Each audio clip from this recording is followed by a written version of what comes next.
காதலை பற்றி பேசும்போது இப்போ உள்ள ஆட்களுக்கு ஏதோ காமம் தான் முக்கியம் அப்படிங்கிற மாதிரி ஒரு வரி வருது. 2K கிட்ஸ்லாம் அப்படி தான் இருக்காங்களா? என்ன சொல்ல வரீங்க இந்த படத்தில்? இல்லை, அப்படி அந்த ட்ரெய்லரில் வரல. காதல் வர்றதுக்கு முன்னாடி ஒரு ஹியூமனாக காமம் தான் ஃபஸ்ட்டு வரும். அது ஆதாம் ஏவாள் காலத்துலேருந்தே அதுதான். ஸோ அதுதான் நெகட்டிவ் ப்ளஸ் பாசிட்டிவ்ங்கிறதே.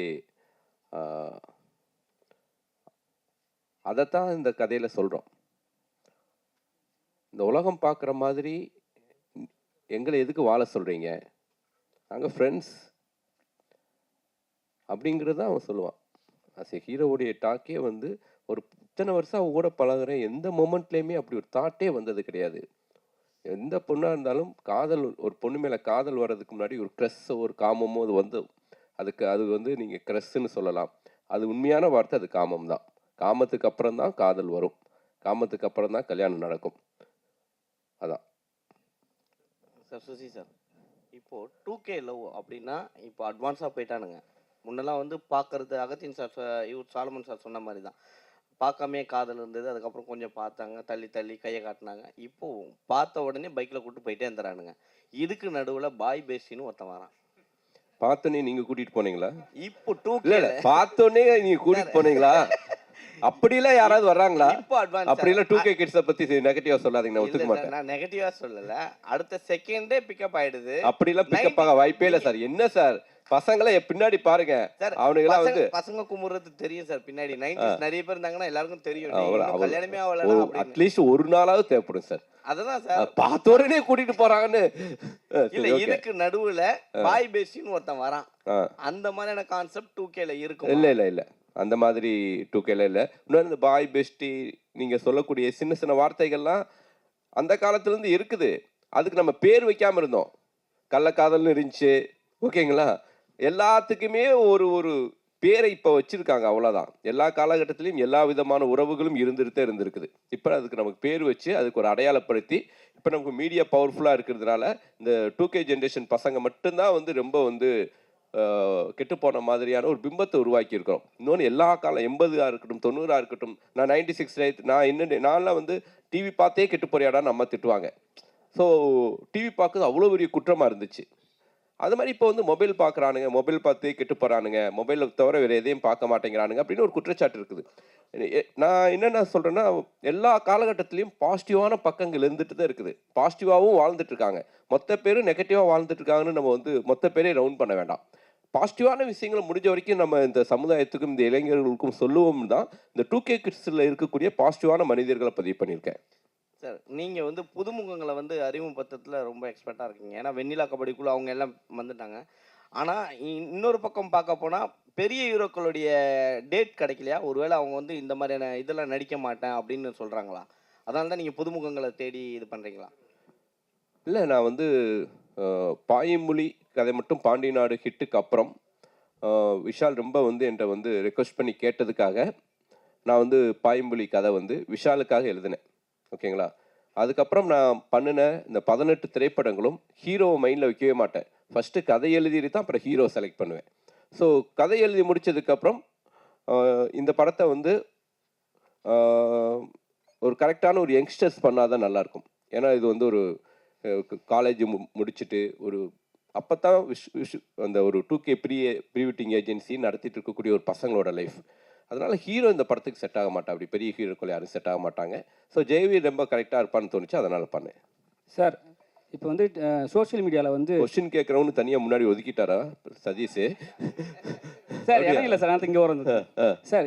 2K கிட்ஸ் இப்போ வந்து சோஷியல் மீடியா பார்த்தீங்கன்னா 2K கிட்ஸ், 80 கிட்ஸ், 90 கிட்ஸ், சரிங்களா? அவங்க ரெண்டு பேருக்குமே வந்து பெரிய பிரச்சனை போயிட்டு இருக்கு. நீங்கள் வந்து லவ் பண்ணுறீங்களா, நாங்கள் லவ் பண்ணுறோமா, யார் ஃபஸ்ட்டு கல்யாணம் பண்ணுறான்னு சொல்லிட்டு ஒரு விஷயம் போயிட்டு இருக்கு. இப்போ வந்து நீங்கள் 2Kன்னு படம் எடுத்திருக்கீங்க. ஸோ 80 கிட்ஸ்க்குலாம் வந்து இது வந்து ஏற்றுப்பாங்களா? 80s 90ஸ்ல ஏற்றுக்குவாங்களான்னு கேட்குறீங்களா? நான் அந்த 80s 90ஸ்க்கு ஏற்றுக்கிற மாதிரி நான் இந்த படத்தில் கிளைமேக்ஸ் வச்சுருக்கேன். இந்த படமே 2K கிட்ஸுக்கு பற்றின லைஃபு. ஆனால் இந்த படம் யாருக்கான படம் அப்படின்னா 80s 90s ஓட பேரண்ட்ஸுக்கான திரைப்படம் இது. அதான் 2K பசங்களுடைய லைஃப், அவங்களுடைய லைஃப்பை பதிவு பண்ணியிருக்கேன். சார் வணக்கம், நான் ராதா பாண்டியன் சொல்கிறேன். வணக்கம்ண்ணே. சார் நிறைய க்ரைம் சப்ஜெக்ட்டு, பேய் சப்ஜெக்ட்டு, கொலை வெட்டு குத்துன்றப்ப இந்த கதையை எப்படி நீங்கள் செலக்ட் பண்ணி இதை சார் டைரக்ட் பண்ண முயற்சி பண்ணுறீங்க? இல்லைண்ணே, நான் உங்களுக்கு தெரியாத ஒன்றும் கிடையாது. நான் ஆக்ஷன் படம் பண்ணிகிட்டே இருந்தால் கூட பேரெல்லாம் இந்த மாதிரியான சினிமாக்கள் பண்ணிடுவேன். வெண்ணிலா கபடி குழு, ஆதலால் கதைசில், ஜீவா, ஒரு ப்ளசண்ட்டான படங்கள் பண்ணிகிட்டே தான் இருப்பேன். ஸோ அப்படி ப்ளசண்ட்டான கதைகள் தான் வந்து நமக்கே ஒரு பாசிட்டிவான எனர்ஜியை கொடுக்கும். அதனால் இன்னமும் இது மாதிரி பாசிட்டிவான திரைப்படங்கள் பண்ணுறதுக்கு நான் ரெடியாக இருக்கேன். நிச்சயமாக தொடர்ந்து பண்ணுவேனே. இந்த படத்தில் வந்து இப்போதுள்ள பெண்கள் ஆண்கள் பழகிறத பற்றி முக்கியத்துவம் கொடுத்து எடுத்துருக்கீங்களா? ஆமாண்ணே. அது என்ன எப்படி முக்கியத்துவம் கொடுத்து எடுத்துருக்கேன். ஒரு கதையில் சொல்லுங்கள். அதை அதான் இப்போ இருக்கக்கூடிய ஒரு பையனும் பொண்ணும் எவ்வளோ அழகான நட்போட வாழ்கிறாங்கன்னு சொல்லியிருக்கேனே. ஓகே, தேங்க்யூண்ணே.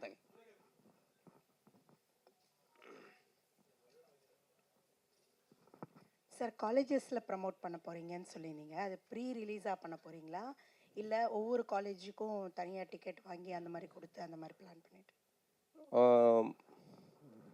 இப்போ வந்து 4 ஃப்ரேம்ஸில் தான் ஷோ ப்ளே பண்ணுறேன். ஸோ காலேஜ் ஸ்டூடெண்ட்ஸ் எல்லாரையும் வர வச்சு எல்லாருக்கும் ஷோ போட்டுட்டு அப்புறம் அவங்களோடைய கலந்துரையாடல் மாதிரி பிளான் பண்ணியிருக்கேன். கோயம்புத்தூரில் காலேஜுக்கு ஆப்போசிட், பிஹெச்டி காலேஜுக்கு ஆப்போசிட்லேயே வந்து ஒரு தியேட்டர் இருக்குது. அந்த தியேட்டரில் கோயம்புத்தூரில் பிளான் பண்ணியிருக்கோம்.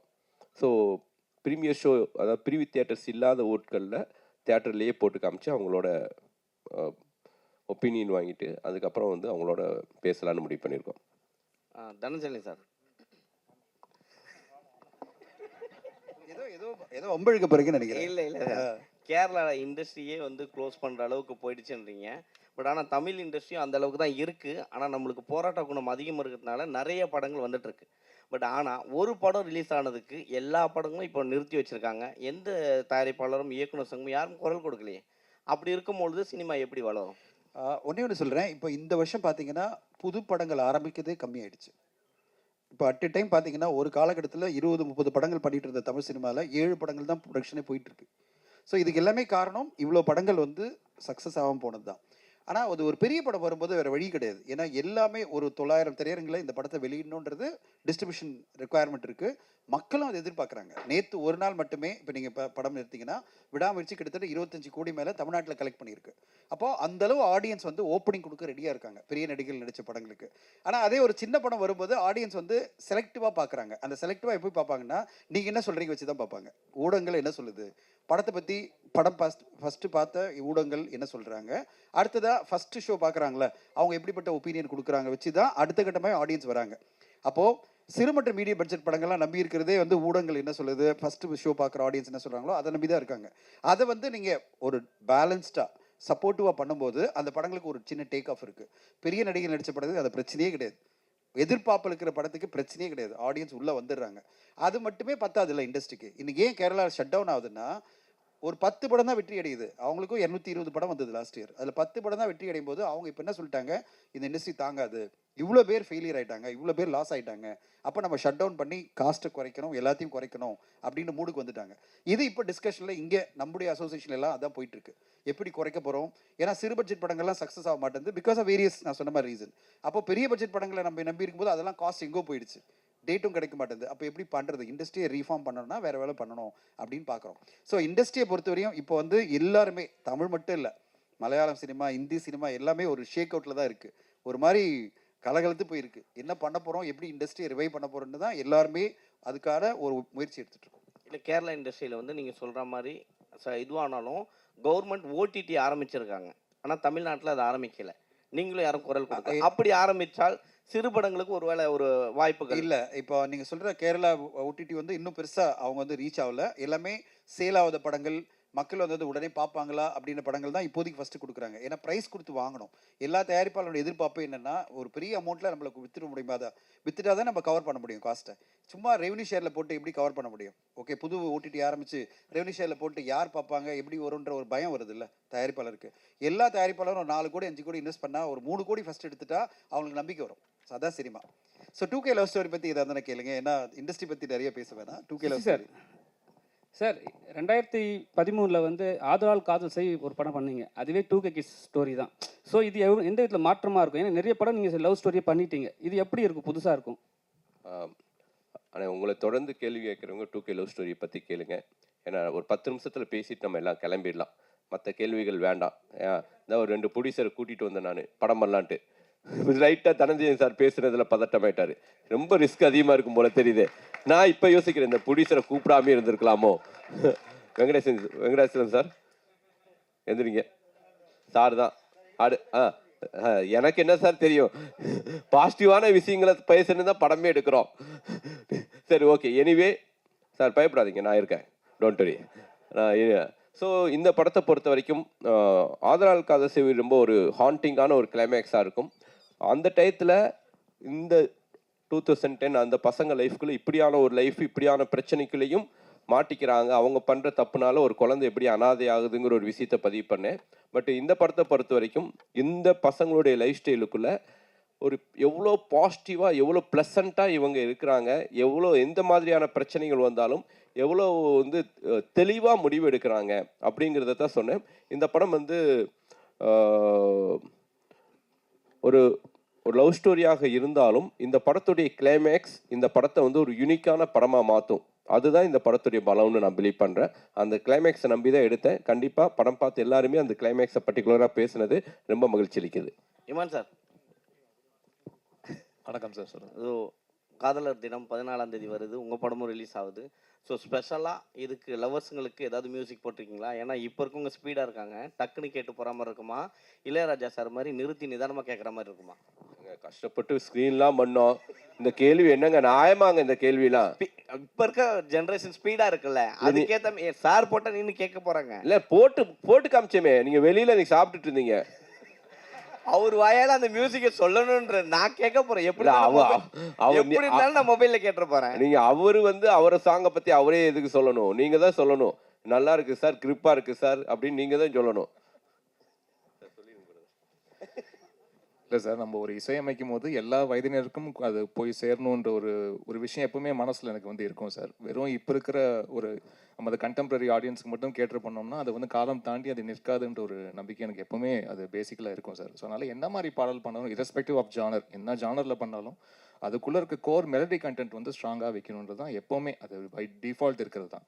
ஸோ இப்போ நம்ம வெளியே இருக்கிறது வந்து உள்ளுக்குள்ளே ஒரு சாக்லேட் வச்சுட்டு மேலே வைக்கிற அந்த ரேப்பர் தான். அந்த ரேப்பர் தான் நம்ம டிசைன்ஸ் மாற்றிக்கிறோம் இல்லையா, உள்ளே இருக்க சாக்லேட்டோடைய டேஸ்ட் வந்து அது சாக்லேட்டாக தான் இனிப்பாக இருக்க போகுது. ஸோ அப்படி தான் இசையாக நான் பார்க்குறேன். நான் உள்ளுக்குள்ளே ஜீவன் இருக்கணும், மேலே இருக்க ரேப்பர் அந்த கோட்டிங் தான் வந்து 2K மாற்றிருக்கோம் சார். அவ்வளோதான். ஒரு பிரமாதமான கேள்வி நானே கேட்குறேன். நம்ம ரொம்ப பிரமாதமான கேள்வி கேளு. நம்ம ஜெகவீர் பிரதர் ஒரு கிரிக்கெட் பிளேயர், உங்கள் நண்பர் அஸ்வின் ரிட்டையர்ட் ஆகிட்டார். ஸோ ரிட்டையர்ட் ஆகும்போது உங்களுடைய ஃபீல் எப்படி இருந்துச்சு? டோனி உங்களுக்கு டின்னர் கொடுத்துருக்காரு, டோனிக்கு நீங்கள் பவுலிங் போட்டிருக்கீங்க, அந்த அனுபவங்களை பற்றி கொஞ்சம் சொல்லுங்கள், நிறைய பேருக்கு தெரியாது.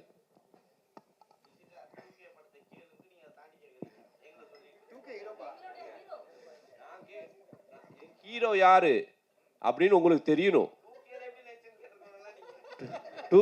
இல்லைங்க, இவரை பற்றின அறிமுகம் எனக்கு வேணும். அப்போ தான் சரி, கரெக்ட் தான், இருந்தாலும் வந்து நான் மன்னிப்பு கேட்டுக்கிறேன். ஓகேங்களா? உங்களுக்கு என்ன தோணுதோ சொல்லுங்க பிரதர்.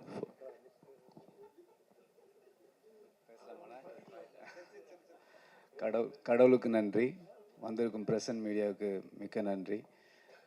நான் என்னை பற்றி சொல்கிறதுக்கு ஒன்றும் பெரிய விஷயங்கள்லாம் இல்லை. நான் கிராமத்தில் சொரக்குடின்ற கிராமத்தில் திருநள்ளாறு பக்கத்தில் பிறந்து வளர்ந்த ஒரு விவசாய குடும்பத்தில் பிறந்து வந்த மிடில் கிளாஸ் ஃபேமிலி பையன். அங்கேருந்து ஆஸ் யூஷுவல் எல்லா நம்ம இந்தியாவில் வளர எல்லா பசங்களும் இருக்கிற மாதிரி கிரிக்கெட்லேயும் ஒரு ஆர்வம் இருந்தது, சினிமாலேயும் ஆர்வம் இருந்தது. சின்ன வயசில் கிராமத்தில் நிறைய ஸ்டேஜில் டான்ஸ் ஆடி அதுலேருந்து வர கிளாப்ஸு அங்கே தூக்கிட்டு போய் கொண்டு வந்து விட்ட விஷயங்கள் வந்து மனசில் ஆழமாக பதிஞ்சிருந்தது. ஸோ கிரிக்கெட்டும் ஃபாலோ பண்ணி போயிட்டு இருந்தேன், சினிமா சைட்லேயும் ஒரு ஆசை இருந்துச்சு. ஆனால் சினிமா சைடில் வர்றது வந்து அவ்வளோ ஈஸியான விஷயம் இல்லை. கிரிக்கெட் ஆனால் நீங்கள் விளாண்டுட்டே இருக்கலாம் ரெகுலராக, அதை நான் பண்ணிகிட்டு இருந்தேன். அப்புறம் குடும்ப சூழ்நிலை காரணமாக நான் எனக்கு கீழே தம்பி தங்கச்சிலாம் இருந்தாங்க. அந்த ரெஸ்பான்சிபிலிட்டி காரணமாக நான் கிரிக்கெட் மட்டும் படிச்சுட்டு படிப்பில் கவனம் செலுத்த ஆரம்பித்தேன். ஆஸ் யூஷுவல் எல்லா மிடில் கிளாஸ் ஃபேமிலியும் சொல்கிற மாதிரி +2 முடிச்சிரு, அடுத்து டிகிரி முடிச்சிரு, அடுத்து ஒரு வேலையை வாங்கிடு அப்படின்னாங்க. அதுலேயே என் வாழ்க்கை போயிடுச்சு மோஸ்ட்லி. கடவுள் புண்ணியத்தில் நல்ல வேலை கிடச்சி ஆஸ்திரேலியாவில் போய் செட்டில் ஆனேன். அங்கே ஆனால் கிரிக்கெட்டை விடாமல் தொடர்ந்து விளாண்டுட்டு இருந்ததுனால நேஷ்னல் பி டீம் வரைக்கும் விளாண்டுட்டு இருந்தேன். அப்போ இந்தியா டீம் வரும்போது அந்த டீமுக்கு ஆப்போனண்ட்டாக ப்ராக்டிஸ் மேட்ச் விளாண்டேன். ஸோ அது வந்து எனக்கு பெரிய விஷயமா இருந்தது. ஏன்னா நம்ம இந்தியாவுக்காக விளாட்ணும் அப்படின்ற ஒரு சூழ்நிலை தாண்டி, ஆனால் விளையாட்டு மேலே உள்ள ஆர்வத்தினால கடைசியில் கிரிக்கெட் வந்து இந்தியாவுக்கு ஆப்போசிட்டாக விளாண்டேன். ஸோ தோனி, விராட் கோலி, அஸ்வின் பிரதர், சுரேஷ் ரெய்னா இதுமாரி அவங்களோட ப்ராக்டிஸ் மேட்ச்லாம் நிறைய விளாண்டுருக்கிறேன். பட் அங்குள்ள சூழ்நிலையால், திரும்பியும் குடும்ப சூழ்நிலை தானால என்னால் கண்டினியூ பண்ண முடியல கிரிக்கெட்டை. So back to cinema. அங்கே இருக்கும் போதே நான் டைரக்ஷன் கோர்ஸ் படிச்சிருக்கிறேன், எடிட்டிங் கோர்ஸ் படிச்சிருக்கிறேன், ஆக்டிங் கோர்ஸ் படிச்சிருக்கிறேன். இப்படி ப்ரிப்பேர்டாக இருந்தேன். இடையில கோவிட் லாக்டவுன் வந்துச்சு. ஸோ அந்த கோவிட் லாக்டவுனில் ஐ வாஸ் திங்கிங், நம்ம இது வரைக்கும் குடும்பம், அண்ணன் தம்பி இந்தமாரி ரெஸ்பான்சிபிலிட்டியோடு வந்துட்டோம். ஆனால் இது வரைக்கும் நமக்காக என்ன பண்ணோன்னு யோசித்து பார்க்கும்போது ஒன்றுமே பண்ணல. வாழ்க்கையும் ஆல்மோஸ்ட் முடிஞ்சிடும். இப்படியே கடன், லோனு, அப்புறம் வீடு கட்டு, நம்ம மிடில் கிளாஸ் நம்ம எல்லாம் பண்ணுற மாதிரி தான்.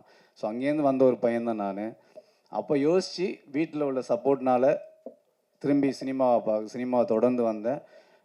இப்பயுமே வந்து இந்த வாய்ப்பு வந்து கடவுள் எனக்கு கொடுத்த பெரிய வாய்ப்பாக பார்க்குறேன். ஏன்னா நிறைய பேர் 10-15 வருஷமாக சினிமாவில் போராடிட்டு இருக்கிறாங்க, இன்னமும் வாய்ப்பு கிடைக்கல, லைம் லைட் கிடைக்கல அவங்களுக்குலாம். எனக்கு வந்து ஒரு 3.5 வருஷம்தான். கோவிட் லாக்டவுன் தாண்டி வந்தது வந்து உடனே பிரபு சாலமன் சாரோட ஒரு ட்ராவல் இருந்துச்சு. அது இந்த இயர் 2ல் ஆரம்பிக்க போகிறோம். பட் அதை தாண்டி அண்ணனை வந்து நான் ஒரு ஆக்சிடெண்ட்டாக ஒரு சின்ன ஒரு மீட்டிங்கில் தான் பார்த்தேன். அந்த ஒரு மீட்டிங் வந்து ஜூன் 1 நடந்துச்சு. இப்போ அதுக்குள்ளே February 14 படம் வருதுன்றது வந்து பெரிய ஆச்சரியம். ஏன்னா ஒரு படம் எடுத்து முடிக்கிறது வந்து எவ்வளோ கஷ்டன்றது படிக்கும் போதெல்லாம் தெரியல. ஆனால் இப்போ நல்லாவே தெரிஞ்சுது எனக்கு. ஏன்னா படம் எடுக்கிறது ஒரு விஷயம், அது நம்ம கரெக்டான ஆட்களில் போய் சேரணும். அதனால் இப்போ எனக்கு வந்து ரொம்ப ரொம்ப சந்தோஷமாக இருக்குது, எக்ஸைட்டடாக இருக்குது. I think I'm at the right place at the moment. நான் வந்து ஒரு கனவுல கூட கண்டிருக்க முடியாது எல்லாரும் நினச்ச மாரி. இப்போ அங்கே உட்கார்ந்த ஒரு ஆள் வந்து இங்கே ஒரு 3 வருஷத்தில் ஒரு சுசீந்திரன் சார் மாரி ஒரு டைரக்டரும், அப்புறம் இமான் சார் மாரி மியூசிக் டைரக்டர் பண்ணி அது அவங்க மூலியமாக லான்ச் ஆகிறது வந்து எத்தனை பேருக்கு இப்படி ஒரு வாய்ப்பு கிடைக்குன்னு கிடைக்கல தெரியல. ஸோ அந்த வாய்ப்புக்கு மிக மிக நன்றி. வேறு என்ன சொல்கிறது, ஒரு 1-2 பாசிட்டிவ் பர்சனோடு இருக்கும்போது நம்ம 3ஆவதாக ஒரு பாசிட்டிவ் பர்சனாக ஆகும். அதுக்கான வாய்ப்புகள் அதிகம். ஸோ அப்படி பார்க்கும்போது இந்த படம் ஃபுல்லாகவே எல்லாருமே பாசிட்டிவ். படமும் நல்லா பாசிட்டிவாக சூப்பராக எனர்ஜெட்டிக்காக வந்திருக்கு. அதை தாண்டி அதை கரெக்டாக கொண்டு போய் சேர்க்கறதுக்கு இன்னொரு சூப்பர் பாசிட்டிவ் பர்சன் வேணும். அதுக்கு தான் தனஞ்சயன் சார் வந்தார். ஸோ அதோட ரிஃப்ளெக்ஷன் இப்போ நம்ம பார்க்கலாம். நம்ம கடைன்னு இப்போ நிறைய ப்ரொமோஷன் மீடியாஸ் எங்கே இப்போ தான் நடந்துகிட்ருக்குது. ஸோ எனக்கு ரொம்ப நம்பிக்கை இருக்குது. இந்த படம் வந்து பிரபு சாலமன் சார் சொன்ன மாரி நட்புக்கும் கற்பு இருக்குது அப்படின்றது தான் ஒன்லைனர். இதை நீங்கள் பார்த்துட்டு கண்டிப்பாக சொல்லுங்கள், தரவாக என்ஜாய் பண்ணுவீங்க. எல்லாருமே ஃபஸ்ட்டு படம் மாரி இல்லாமல் நல்லா நடிச்சிருக்கிறாங்க. ஓல் யூனிட்டே இதில் பாசிட்டிவாக இருந்ததுனால படமும் பாசிட்டிவாக பிஸியாக வந்திருக்கு. ஏதாவது தவறாக சொல்லியிருந்தால் மன்னிச்சிருங்க. நன்றி. ஆக்சுவலி கிரிக்கெட் பிளேயர்லேருந்து எப்படி 2K லவ் ஸ்டோரி ஹீரோ ஆனேன்னு கேட்டிருக்கணும் கொஸ்டின். அப்படி வந்து கொஸ்டினை கனெக்ட் பண்ணியிருக்கணும். ஸோ என்னுடைய கதாநாயகிட்ட ஏதாவது கான்ட்ரவர்சியான கேள்விகள்? சரி, ஓகே. மீனாட்சி, இது உங்களுடைய 3rd ஃபிலிம். எனிவே இது வந்து ஒரு 2K கிட்டா நீ இந்த படத்தில் நடிச்சிருக்க. இந்த படம் பார்த்து முடிச்சதுக்கப்புறம் என்ன ஃபீல் பண்ணீங்க? எல்லாருக்கும் வணக்கம். முதல்ல சார் வந்து கதை சொல்லும்போது கதை சொல்லி முடிச்சிட்டாரு. சார் கதை பேர் என்ன சார் அப்படின்னு கேட்டேன். 2K லவ் ஸ்டோரி அப்படின்னாரு. சார் உங்கள் கதை தானா சார்? எப்படி சார் உங்ககிட்ட இருந்து ஒரு ஏன்னா ரொம்ப ப்ரீஸியாக எனக்கு ரொம்ப கனெக்ட் பண்ண சார். சார் நீங்கள் தானே சார் கான்ட்ரவர்சி கேட்டீங்க? நான் ஏன்னா சார் எப்பவுமே வந்து ஒரு வில்லேஜ் சப்ஜெக்ட், ஆதலால் காதல் செய்வீர், ஜீவா எல்லாம் ஸ்போர்ட்ஸ் ஜானர் எல்லாமே வந்திருக்கு. But it was such an young film. 2K நான் ஒரு 2K. ஸோ எனக்கு இந்த படம் ஸ்டோரி கேட்கும்போது ரொம்ப ரிலேட்டபிளாக இருந்துச்சு. ஸோ அதனால வந்து சொன்னேன் சார். சாரி. பட் ஐயோ ஏங்க மைக் கொடுத்தீங்க? இல்லை, நான் இப்போ பேசு சார். இந்த படத்தில் நடித்ததில் ரொம்ப சந்தோஷம். அண்ட் சுசி சாரோட 3வது படம். எல்லா படத்துலையும் ஃப்ரம் த பிகினிங் சார் படம் பார்த்து இருக்க அந்த படத்தை நீ படம் பார்த்ததுக்கு அப்புறம் என்ன ஃபீல் பண்ணேன்னு கொஸ்டின் படத்தை கேட்டேன். என்ன படம் பார்த்து என்ன ஃபீல் பண்ணேன்னா, it's very very colourful, breezy. And ரொம்ப நாள் ஆச்சு ஒரு படம் ரொம்ப லைட் வெயிட்டடாக. ஃபர்ஸ்ட் ஹாஃப் ஜாலியாக போச்சு, செகண்ட் ஹாஃப் லைக் சுசி சாரோட ஸ்ட்ரென்த் நான் நினைக்கிறேன் காமெடின்னு நினைக்கிறேன். அது படம் த்ரூ அவுட்டாக இருந்துச்சு, ரொம்ப என்கேஜிங்காக இருந்துச்சு. அண்ட் Feb 14 அன்னைக்கு வந்து it's a perfect film to watch. So கண்டிப்பாக நீங்கள் எல்லாரும் February 14 வந்து படத்தை பார்க்கணும், சப்போர்ட் பண்ணணும்னு கேட்குறேன். தேங்க்யூ. நன்றி. சோபி மாஸ்டர், ஃபஸ்ட்டு விட்டு கொடுத்து போட சாங்கு மாஸ்டர் 3 நாளில் சாங் பண்ணணும் மாஸ்டர் அப்படின்னு கோயம்புத்தூர் கூப்பிட்டு வந்தேன். அவர் கூட்டிகிட்டு வந்துட்டு லொக்கேஷன்லாம் பார்த்தாரு. ஏன்னா அதாவது எக்ஸலண்ட்டாக இருந்துச்சு இந்த படத்துக்கு. மிகப்பெரிய இந்த சாங்க்கு பணம் வந்து கோயம்புத்தூர் லொக்கேஷன் மேனேஜர் மனோக்கு என்னுடைய நன்றி. அற்புதமான லொக்கேஷன்ஸ் காமிச்சார். ஒரு பெரிய செட்டு போட்ட மாதிரி இருந்துச்சு. ஸோ சோபி மாஸ்டர்கிட்ட 3 நாள் பண்ண சாங் பீட்டு கேட்டோன்னே, சார் இந்த புது பசங்களை வச்சுட்டு 3 நாள் எடுக்கிறதுலாம் ரொம்ப கஷ்டம் சார், பேசாமல் என் அஸ்டண்ட் வச்சு எடுத்துலாமான்னு கேட்டார். தயவு செஞ்சு மாஸ்டர் எனக்கு நல்லா வரணும் அவ்வளோதான் அப்படின்ட்டு மாஸ்டர்கிட்ட சொல்லி அதை சாங் ஷூட் பண்ணோம். ஃபாரஸ்ட் சாங் வந்து மொத்தமாகவே மாஸ்டர் வந்து ஒரு அந்த சாங்க்கு நான் மைண்டில் விஷுவல் நான் நினச்சி பார்க்க முடியாத ஒரு விஷுவலை கொடுத்தீங்க. அது எப்படி மாஸ்டர்? எனக்கு அந்த கொஸ்டின் நான் கேட்கணும்னு நினச்சேன். சரி, உங்கள்கிட்ட ஏதாவது கொஸ்டின் கேட்க சொல்லியிருக்காங்க, தயவு செஞ்சு ஏதாவது பதில் சொல்லிடுங்க. அப்படிலாம் வித்தியாசமெல்லாம் யோசிக்கல சார். நீங்கள் ஃபாரஸ்ட்னு சொன்னீங்க, நேரம் போய் சரி பார்த்தா அங்கே என்ன இந்த சாங்க்கு அந்த இடத்துல எப்படி செட் பண்ண முடியும்னு. ஆக்சுவலி நம்ம காஸ்டியூம்லாம் வேறு ஒன்று தைச்சிட்டோம் இல்லை சார், வேறு ஒரு காஸ்டியூம் ரெடி பண்ணிட்டாங்க. பட்டு அந்த இடத்துல நமக்கு நாங்கள் பார்க்கும்போது அந்த ஃபாரஸ்ட்டுக்கு விஷுவலாக நம்ம சவுண்டாக ஒன்று கேட்போம்ல, அந்த கதையும் வரணும், சேம் டைம் வந்து அதுவும் ஒரு கிட்டத்தட்ட ஒரு ப்ரீ வெட்டிங் ஷூட் மாதிரி தான். ஸோ அந்த கான்செப்டை பேஸ் பண்ணி வேறு என்ன நல்லாயிருக்கும் விஷுவலாக, இந்த இடத்துல எந்த காஸ்டியூம் தான் நல்லாயிருக்கும்னு சொல்லி அப்புறம் அங்கே எமர்ஜென்சியாக ஒன்று அவசரமாக ரெடி பண்ணி ஒன்று பண்ணோம். மற்றபடி இதில் ரொம்ப அது பயங்கர சரி, ரொம்ப கஷ்டமான கேள்வி கேட்குறேன். தான் சொல்கிறேன். சுசீந்திரன் சாரோட நீ எத்தனாவது படம் பண்ணுறீங்க இது? சார் கணக்கே இல்லை எனக்கு தெரிஞ்சு. அது அவர் எவ்வளோ தெளிவாக 90 சொன்னார், இப்போ நீ சொல்லியே ஆகணும். அது நான் அப்படி கணக்கு வச்சுக்கலையே. ஆல்மோஸ்ட் வந்து 95% ஃபிலிம்ஸ் ஷேர் பண்ணதில் எல்லாமே எனக்கு தெரிஞ்சு. ஆமாம், 95% ஃபிலிம் சார். ஆமாம், ராஜா பட்டேல் ஆரம்பிச்சு இது வரைக்கும் எல்லா படத்துலையும் எல்லா சாங்ஸ் பண்ணிக்கிறேன்.